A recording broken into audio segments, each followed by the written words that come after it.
आणि यानंतर वळूयात पुढील बातमीकडे। बातमी महाराष्ट्रातून आहे, कारण महाराष्ट्रातील 2 पोटनिवडणुकींकडे संपूर्ण राज्याचं लक्ष लागलं होतं आणि याच पोटनिवडणुकीत महायुतीची सरशी झालेली असून त्यातील बारामती पोटनिवडणुकीत सुनेत्रा पवारांनी दादांचा तर रेकॉर्ड मोडत नवा रेकॉर्ड प्रस्थापित केला। पहा या रिपोर्टमध्ये। बारामतीत सुनेत्रा पवारांचा ऐतिहासिक विजय। वहिनींनी मोडला दादांच्या मताधिक्याचा विक्रम।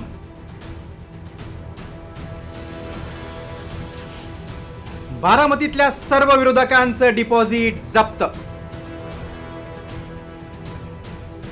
अजितदादांच्या अपघाती मृत्यूनंतर सुनेत्रा पवारांची उपमुख्यमंत्री पदावर वर्णी लागली आणि त्या राज्याच्या पहिल्या महिला मुख्यमंत्री ठरल्या आणि त्यांच्या नावावर नव्या विक्रमाची नोंद झाली।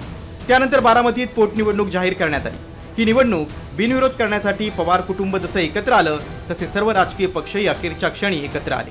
मात्र अनेक अपक्ष उमेदवारांनी बारामतीतून अर्ज दाखल केले आणि सुनेत्रा पवारांना पोटनिवडणुकीला सामोरं जावं लागलं।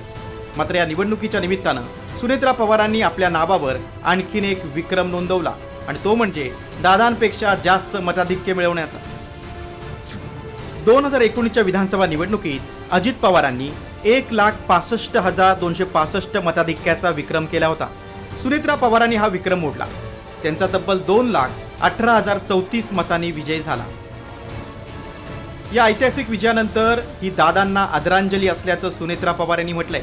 ही खरं तर निवडणूक किंवा ही वेळ ही जल्लोषाची नाही, ही तर सगळ्यांनी मिळून एक प्रकारची आदरांजली देण्याची आहे। म्हणून बारामतीकरांनाही हेच वाटतंय, पण काही लोकांना उत्साह असतो। त्याच्यामुळे मला असं वाटतं की ही जी निवडणूक आहे आणि हा जो विजय आहे हा आदरणीय दादांना वाहिलेली आदरांजली असल्यामुळे आम्ही सगळ्यांनीच दादांना ज्या प्रकारची शिस्त आणि संयमाची सवय होती त्या प्रकारे त्यांनी दाखवावं अशी मी त्यांना विनंती केलेली आहे।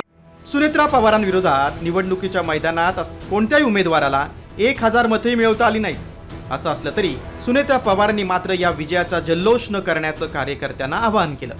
तर दुसरीकडे या निवडणुकीमुळे अजितदादांच्या वारसदार म्हणून खऱ्या अर्थानं बारामती विधानसभा मतदारसंघाची धुरा सुनेत्रा पवारांकडे आली आहे। ब्युरो रिपोर्ट, साम टीव्ही, बारामती।